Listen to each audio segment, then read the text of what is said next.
there, and welcome back to Make It and Break It Mondays, the segment in which I show you guys some grooves I've come up with or some parts I've come up with, and I break them down for you. The part that you just saw was from my last installment, and it's from my original song called I See Your 5 and I Raise You 3 or 4. And that was from verse 1 of the song. Today what I'm going to do is show you verse 2, which is sort of a step up from the technicality of verse 1. And it introduces something called a secondary backbeat over here on this snare drum to my right over here. I'm going to show you the part right now along with the music, and then I'll break it down for you. Here you go.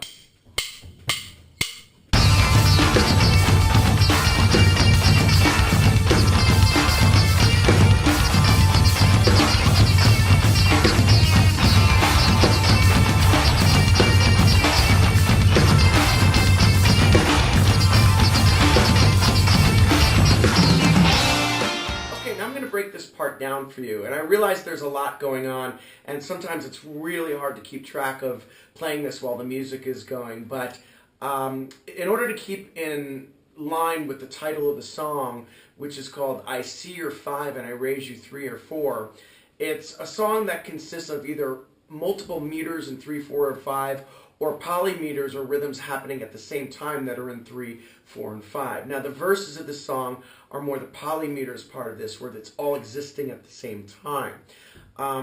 Verse 2 here consists of a lot of similar things that happen in verse 1, which starts with the feet being in 4/4.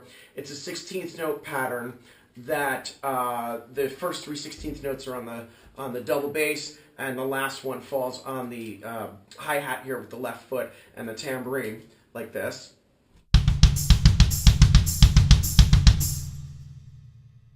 Now, that's the consistent pattern that's going on with the feet, and the song is in the time of the feet.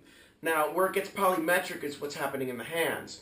Again, similar to verse 1, your left hand is playing a 3/16 polymeter. 1, 2, 3, 1, 2, 3, 1, 2, 3, 1, 2, 3. But it's interspersed over a hi-hat and a snare drum, creating that backbeat feel that's displaced.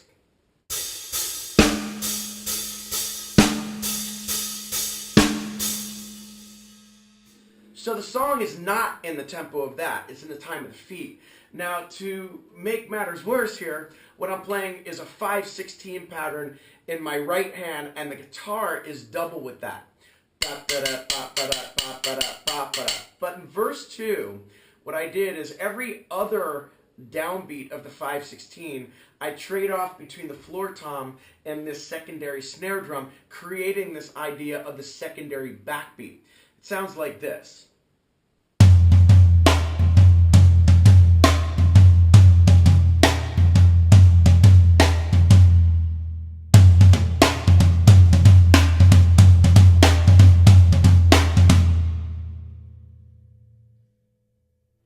Now, with all that happening, it actually does make sense harmonically with the song, and you're able to transcribe it out and see how it would look with the layers over the top of each other to put this all together. Here's the way the transcription works. Here's the transcription for I See Your 5 and Raise You 3 or 4. We're going to start here where the groove begins, and as I mentioned, the feet are the main pattern of the song. 1E and 2E and that's setting the tempo of the song. In the left hand, I am playing this note, this note, this note, this note, this note, this note, this note, and it's every third 16th note. 1E and 2E and 3E and 4E and that creates the 3/16 feel. And in the right hand, 1, 2, 3, 4, 5. 1, 2, 3, 4, 5. 1, 2, 3, 4, 5. So on and so forth. That's creating the 5/16. And in this particular pattern, even though this is not transcribed in this portion of the song, every time I restart the 5, which is here, here, here, I'm alternating between the floor tom and the snare drum. So this is your floor tom part, snare drum backbeat. Floor tom part, snare drum backbeat, so on and so forth. And that's how you hear that secondary backbeat thing happening. Here's the part without the music.